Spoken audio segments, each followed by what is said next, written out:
Ahimsa for me is the source, I guess, the start of it all. Why one choose to do no harm? Why does one choose to live in a aware way? Why does one questions what's around? And I think Ahimsa, that this philosophy really signifies everything.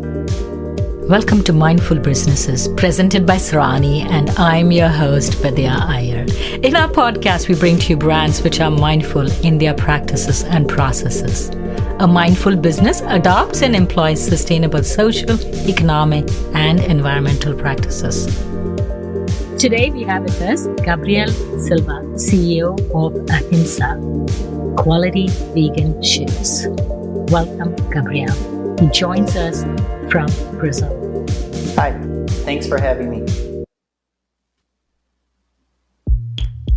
In this age of awareness, with so many things going on in the world around us, why is it so important to be vegan? How does it help our society, our environment, and our community? Well, in my opinion, we are all part of this. As some people say, this is our spaceship and we have to take care of it.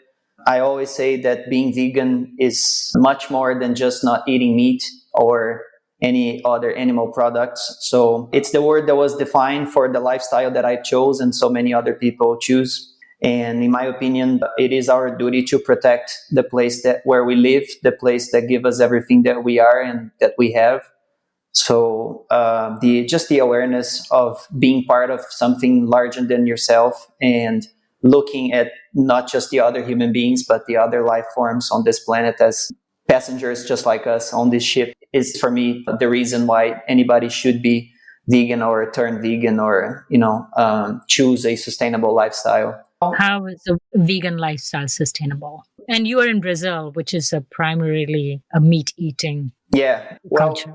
For me, with the evidence that we, of course, have already, being vegan means that we are using the resources to the best of our availability. Of course, if you try to move everyone towards a consumption as the Western lifestyle defines, then it's clearly mathematically defined that the planet would not be able to sustain that. For me, being vegan, everything that I consume, eating or any other kind of products, I'm trying to be aware of how everything is made, how is it grown, what kind of chemicals are used in production or plantations or anything like that. So for me, choosing this lifestyle, in addition to minimizing cruelty, as I said, looking at other beings as similar to us, not inferior in any way, then sustainable wise as well, then we're making choices out of awareness, not just of desire, economic values, or by what other people will think. Isn't it sufficient to be vegetarian? And I'm defining vegetarian as somebody who eats milk products and maybe eggs. Well, in my opinion, no. Mainly in that case because of the animal cruelty aspect. I wouldn't say that being vegetarian would be enough for, that kind of outlook as well. So I'm no expert, of course, but out of the information that I have, it's not enough. The way dairy is produced and the way eggs are also produced in large scales, I think it's the same kind of problem with meat as well. And that's not even withstanding the cruelty aspect. That's the most important part for me. Out of anything, number one priority for me is not being cruel. And in Brazil, how do you promote yourself as a vegan? How are you able to get by a company and yourself as a philosophy? Yeah, well, despite the majority of the Brazilian population, as you said, being meat eaters, we do have a large portion that's about, over 20 million people at the last census that do not eat meat. So that's mainly because of religious beliefs, not necessarily a choice of being vegetarian or vegan. It's just that they have some sort of belief that asks or demands that they avoid such products. So for us, especially because of everything that's going around all over, in Brazil as well, with taking care of the forests and everything, it's not a hard sell for us to be out there and say that we are a brand that's trying to care a bit more than others for the environment, for the animals and for everything that's around us. So as I said, being vegan for me is an awareness, so it is a way to show that you care and that you make conscious choices So for us, as I said, we present ourselves as a brand that sells products, that's making conscious choices. So regardless if you are directly a consumer of our products for being vegan or being vegetarian, there's also the opportunity for you to buy something that you believe in, that's a little bit more than just a product like any other. As a person born and raised in India and a practicing Hindu, your brand's name, Ahimsa, has special significance for me. Politically, it was one of Gandhi's thrusts during the freedom struggle, based on nonviolence as an active force in the freedom struggle. And on a personal level, my family has been vegetarian for about 20 generations. How did you pick the name Ahimsa? First, what is the meaning of Ahimsa? Ahimsa, for me at least, means simply do no harm, a life choice, a life philosophy of doing no harm for any other being, regardless of species or any other definition. For me, the choice of naming my brand after that was simply a choice to try to communicate at once everything that I wanted the brand to signify. So, of course, for people not have grown with the close ties, as you just said, you have, it's a word that's a bit different, It wouldn't automatically be understood by somebody that had no connection with that before. But it's a word that's easily pronounced. It has a very strong meaning behind it. And if you know it, you already know what it stands for. And if you don't know it, it's something that you will search for. Nowadays is easy. Any mobile phone, any computer, you can quickly type Ahimsa on a search engine, and the first result would be some article from Wikipedia, regardless of your native tongue. So it would be easy for anybody to quickly understand as well what the brand stands for. That was the idea. I had the idea to start the business many, many months before I chose the name, and I felt that I had everything ready to go but the name. And through my research, the idea was to try to find, as I said, a strong word that defined what I wanted to achieve with my brand, with my products.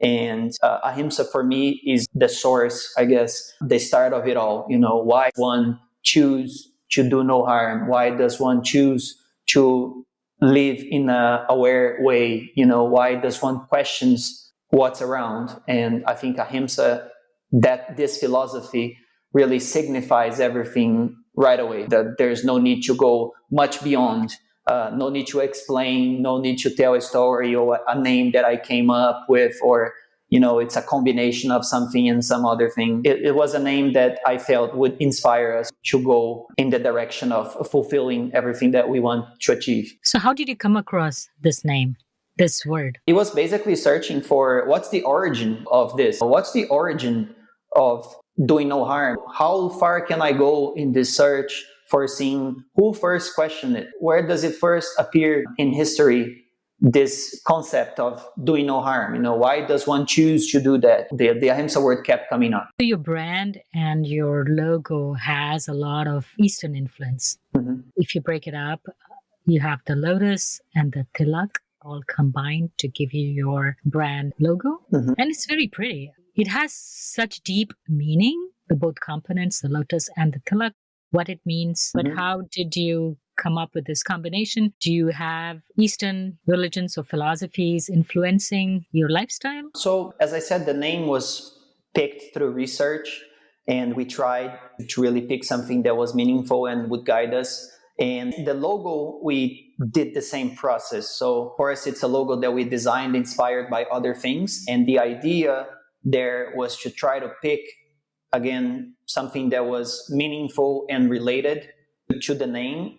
And the choice of those images, to make a combination of them to try to come up with our logo, was that we, from the beginning, felt that the brand had strong values that was felt by everyone that was involved in this project. And the designer that came up with that decided on that combination with the strong lines and an enclosed lotus flower was a way for us to transmit the ideas that we do have strong values and we hold it together. So we hold it closed, so the lotus flower is usually presented opened, and we decided for our logo, for our purposes, that we will show it closed so that it signifies that our values are within us. And going on your question as well, for me, I didn't have any connections with the Eastern value, as you said, and it was mainly inspirational for me. I am spiritual. My family is. We do have a religion here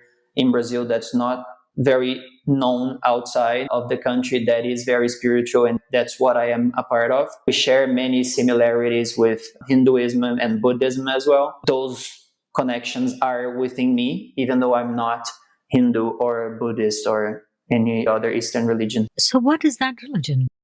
It's called Spiritism. That's the name that's given in English. I rarely found people that understood it outside of Brazil, even though most of the knowledge and the information come from it. Really grew in Brazil, and that's where we have the large number of practitioners. Is it part of your religion to be vegetarian too, or?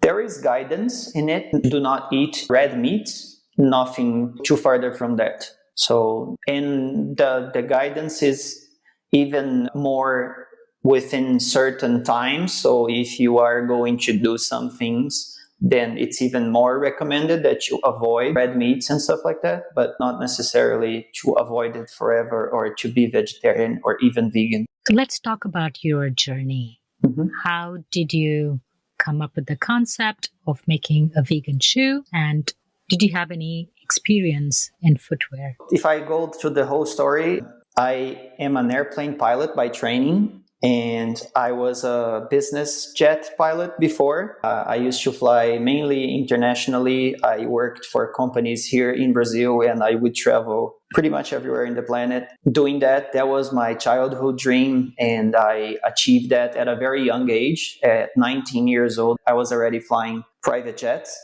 And at 21, I was diagnosed with type 1 diabetes, and that's when I had to give up my flying career. I am insulin dependent for 10 years now.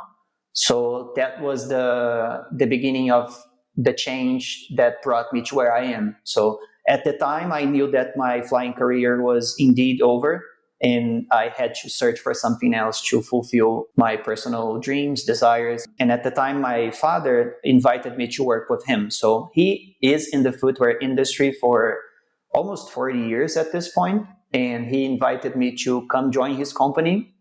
And I stayed there working with him. I still help in some way to this day, but I stayed mainly with him for about 2 years, learning the trade, acquiring knowledge, helping customers. He works mainly in product development. So he has an agency that helps other brands and stores to develop their own line and produce them here in the city where I am located, that has many, many shoe factories. At the last count, there were over 600 in our region. So he invited me to join the company and to learn his trade. And I did join. And at the same time, I told him that since I had lost my dream, that was to be a pilot and to work in the area for many years to come, that the number one priority in my life from there was my health. The first thing I saw when I became diabetic and I had that diagnosis was that the life expectancy was a bit shorter than everyone else. And I sort of made a goal to try to reduce that as much as possible. So as soon as I started working with him in parallel, I also started researching, reading everything that I could about what's the healthiest lifestyle I could pick for me, and avoiding animal products, especially red meats. A basic vegetarian diet was probably the most common answer to my questioning. And I decided after some months, maybe almost a year of research, that there was no more reason for me not to really take that in and go in that direction. So I became a vegetarian first. And once I became a vegetarian, I was suddenly aware of everything else, and especially the animal cause and how we treat them. Learned a lot about the dairy and egg industry. And that's when I decided to be a vegan as well. So in that process, I was working with my father in his business, and that was mainly leather shoes. And once again, I was at a crossroads, probably having to make a decision to go in another direction, to start another career again. And that's when I questioned, like, what am I going to wear from now on? I like shoes. I work with shoes for a couple of years. I have aspirations to be wearing something that I like. And I wasn't happy with probably wearing sneakers, just sneakers or flip-flops or anything like that. So, and when searching for vegan brands, I couldn't find anything at the time that was in the direction that I wanted. Nowadays, looking back in hindsight, I know I was probably a bit naive. I didn't look in the right places because I know so many brands nowadays and I'm friends with so many other founders that I probably would have found them. If I had found them at the time, then maybe I wouldn't have found Ahimsa, but lucky enough, I didn't find them. And that pushed me choose in a direction that I saw it was possible for me to start something, with the knowledge that I have, with the network that I had acquired, with the couple of years that I worked in the industry, and also with the experience and also the network of my father. Then it would be easy for us to start something, prove the concept, to see if other people were also looking for this kind of product.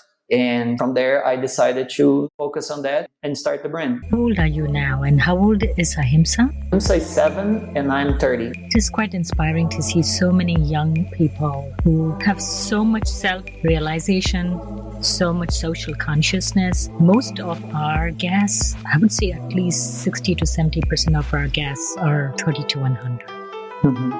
It's quite inspiring.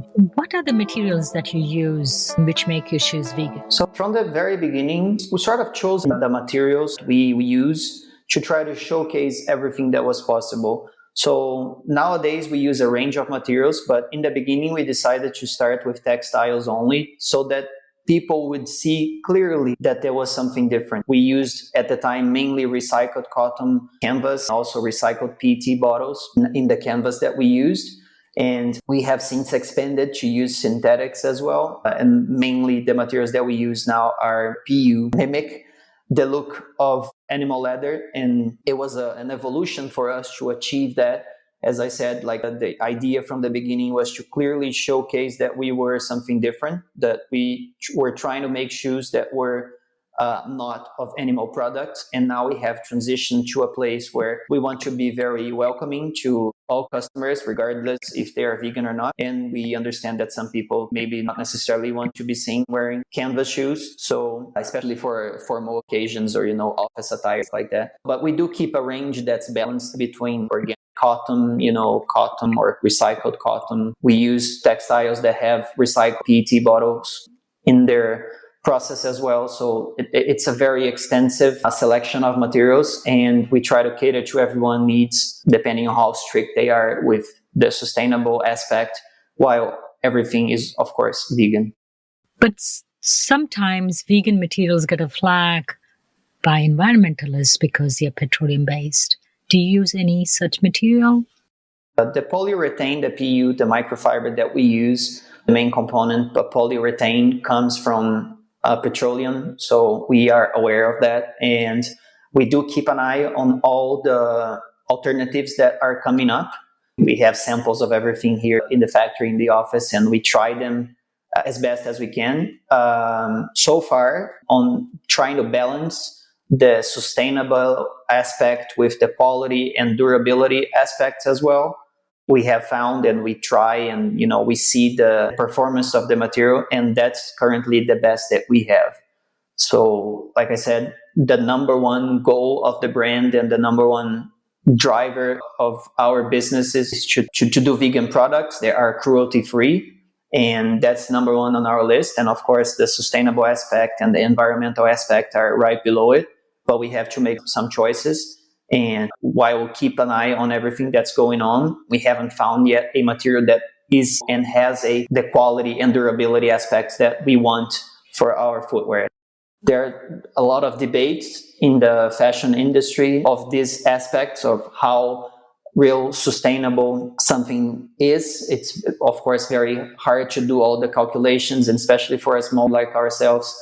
We are, of course, relying on other people's and data and research. But for me, the fact that even though our material comes from petroleum, but it is cruelty-free, is more than enough for me to choose, as long as it has quality in it. And I don't know, I would be inclined to believe that maybe the material is also maybe a little more sustainable than pastures and feeding cows and the water needed for that and all. Mm-hmm. Yeah, definitely. And you have to sell and you have to make money. You have to sustain as a brand. So there is this delicate balance, this dance that we all have to do to be a viable business too and meet the goals. And your goal is to be cruelty free. Yeah, it's always a balance. And I mean, we've done prototypes in the past of a shoe that's basically biodegradable already, and we do have the technology to make such choices, but the quality aspect and the durability aspect are a bit lacking.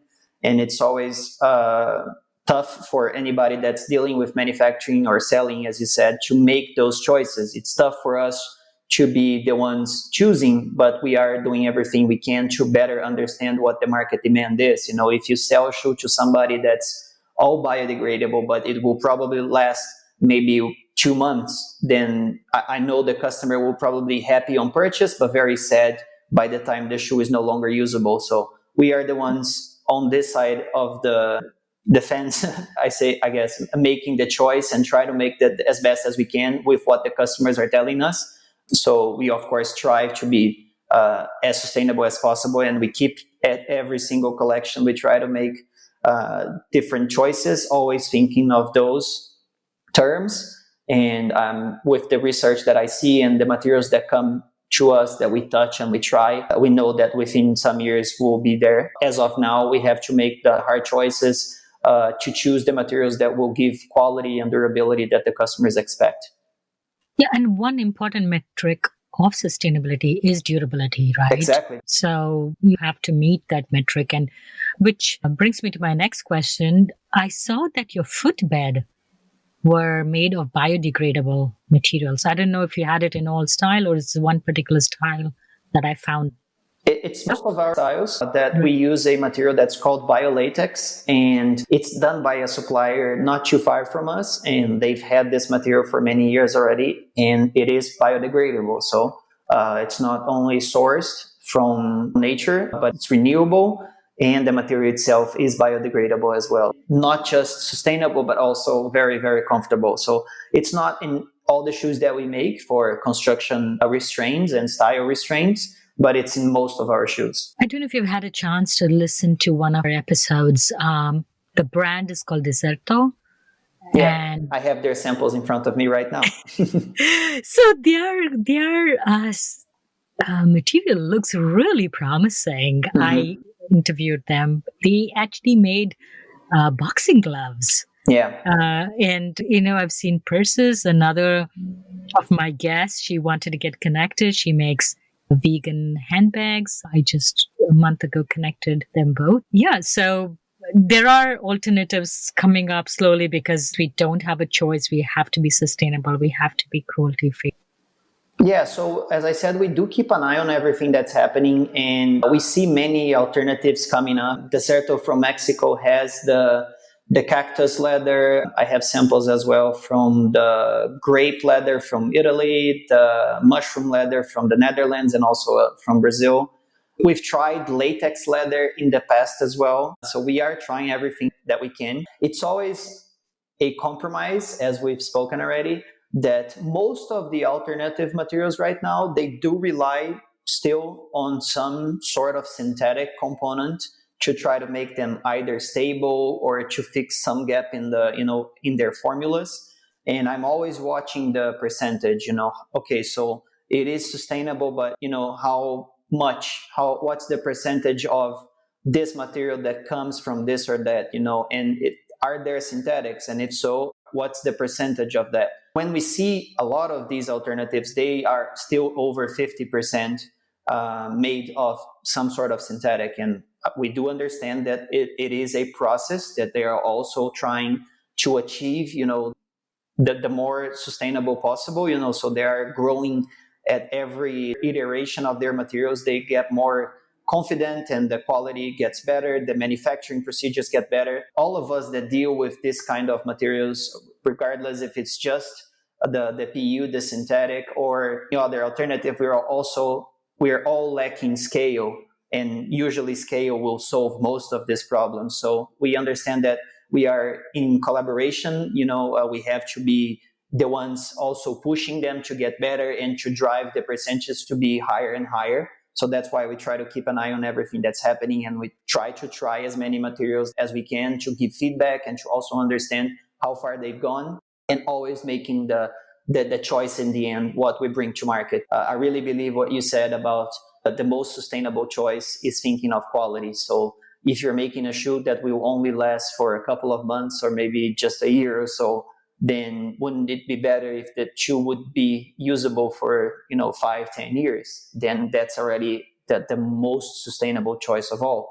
And it's very nice to be involved in everything in that matter. Being able to speak to somebody that's developing a material that's brand new, that they're trying some formula that no one tried before. The fact that we are trying, it amuses me to see that each country is using whatever they have. The fact that Italy, that the guys there are using grapes to make their version of a vegan sustainable leather, and the guys in Mexico are using the cactus, and here in Brazil we have trials with the latex material that we have, in the Netherlands with the mushrooms. It's very funny to me that each country is trying what they know best, what's the better understood, I guess, by the local culture as well. So it's nice to see that happening, and as I said, I really believe that within some years we will have all the alternatives that we need that are sustainably produced, renewable, and also some sort of hopefully biodegrading capability. You apprenticed at your father's factory or workshop. Mm-hmm. Is the process of making a shoe similar for leather and the other materials? Because the way you stretch it on the last, mm-hmm. the way it feels on the foot, how were you able to transfer the knowledge you gained to that? Was it really hard, or was it like, oh, I know how to do it in leather, I know how to do it with vegan materials? So the manufacturing process per se is basically the same. When making a vegan shoe, the awareness that you need is where are the animal products, because they're a bit more than just the leather in the upper or in the lining. So you have to know where to look and how to avoid it. But once you are free from those, the process itself is the same. There are some cavities, here and there that you go learning. A textile is a bit harder to work with, and you need to reinforce it in the right areas so you make it durable but not stiff. And that's in general part of the industry already, because of course canvas sneakers or canvas shoes is nothing new. And it really depends on the factory that is making something to see if their production team already have the knowledge. Otherwise, it's a quick learning process. And of course, the knowledge goes from team to team, from factory to factory that we've worked with in the past. And only in our factory since 2014, then we control the process directly and we employ and train everyone directly. So the knowledge is already within us. So nothing too different. Besides the vegan portion and the cruelty-free portion of your shoes, how else is Ahimsa mindful? Well, for us, really, the next step after starting the brand and making vegan shoes and choosing the materials that we thought were more sustainable and more durable was how to deal with the people that make our shoes. So as I said, we started the brand in 2013, so 7 years ago. And in 2014, about 6 months after the brand had launched, we made a decision to open our own factory. The idea behind that was to make sure we could employ everyone directly, to make sure that we were also ethical in our dealings. Of course, we were already doing some of that even before, where we were outsourcing production. But for us to really close the loop was important to control everything. So to hire everyone directly, to train everyone directly, and to also see how the products were made and to keep a vegan environment throughout production. So when you outsource production, of course, you're not controlling what the factory is doing all the time. So at the same time that my shoes were being made at the factory that outsourced it for us, they were also making leather shoes. And that was something that I wasn't happy with. I wasn't concerned with any kind of, let's say, contamination or anything like that, just because the way shoes are made, that I don't know what my beliefs are and what I believe as a person and what I wanted the brand to also value. just the energy involved, with leather shoes being made by the side of mine, that's not something that I was happy with. So starting our own factory to guarantee that the shoes were made in a vegan environment and that we employed everyone directly and trained everyone directly and were able to care for them as the best as we could. So that was really important for me. Where are your shoes sold? Do you have stores? So we do sell mainly online. We have websites that cater for a couple different markets. So we do have a Brazilian dedicated store, a US centric store, and also another website that deals with sales for everywhere else. And we also have partners distributed across the globe, few retailers in the United States, a bunch of retailers in Europe, and also in Australia. So we have well-distributed sales channels as well. We really rely on our partners. There are vegan-only footwear stores, and we are happy to be working with them so that they provide a great service for the customers in their region. We really believe that our product is something a bit more special than just regular footwear. And we really rely on our partners to be able to tell the story and to let the customers know that by buying something from us, they are helping a small business from Brazil that employs everyone directly. Today is October 8th. Brazil has over 5 million. United States has over 7.5 million. And worldwide, there are 36 million cases of the coronavirus. Brazil closely follows India and United States in the number of cases.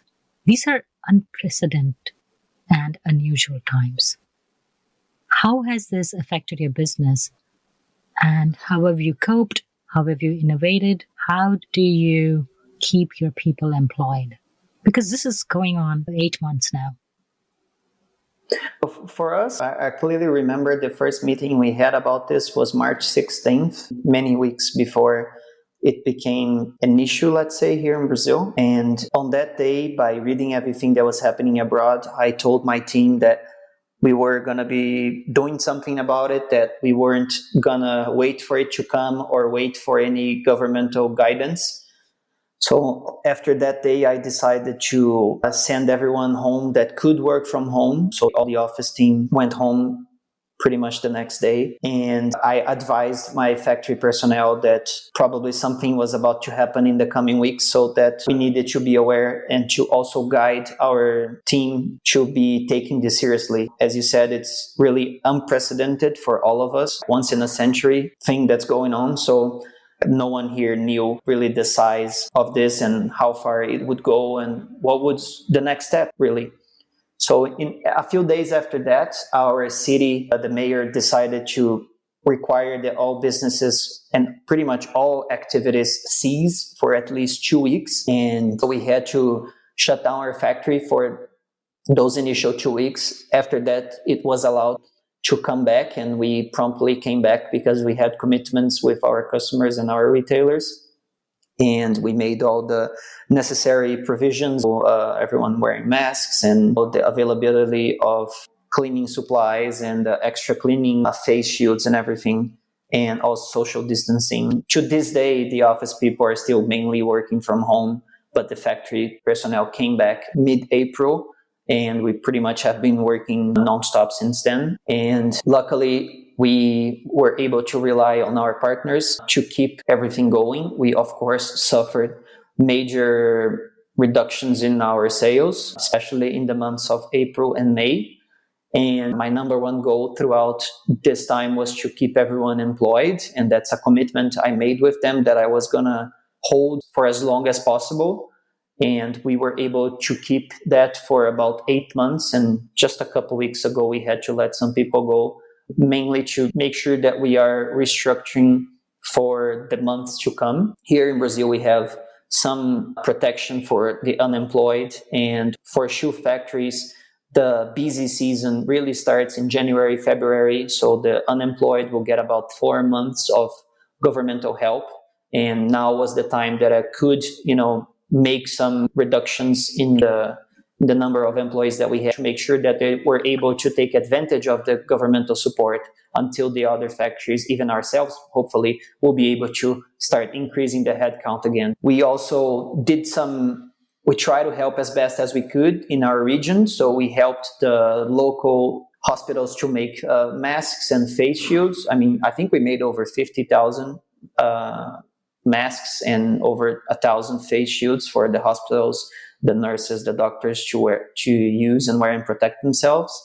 So we did, like, within those 2 weeks that we had to stop, and then coming back, the production was a little lower than we were able to do. So we had some space and we could fit that in as a way to help. It was nice for us to make sure that we were also helping in any way that we could. It is to this day unprecedented. So we rarely know what we're dealing with and how far this will go. So I believe that it's important for us as a brand, as a factory, as a member of our community, to be helping as best as we can. So I tried to do everything that was within my grasp.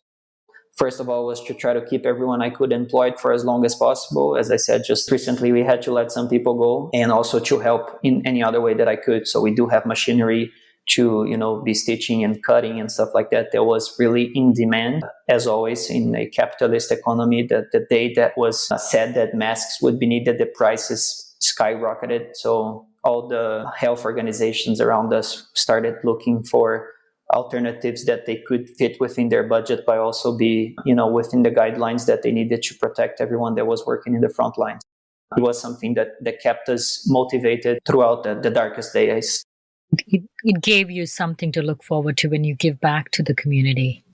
Yeah, pretty much. We decided that we had to contribute in any way we could because of the expertise that we have and the capabilities, machinery-wise and knowledge-wise, that we have. We saw that there was the potential for us, and we tried to answer the calls that came asking for, from the health organizations and the local politicians as well, to try to help as best as we could. Like you mentioned, the fallout of this is worldwide economic downturn. How do you think it'll impact sustainability, the whole philosophy? So many companies were on the path of creating a sustainable brand. Even big boxes like H&M was talking about sustainability. Levi's, the jeans companies. How do you think this will impact the company's journey?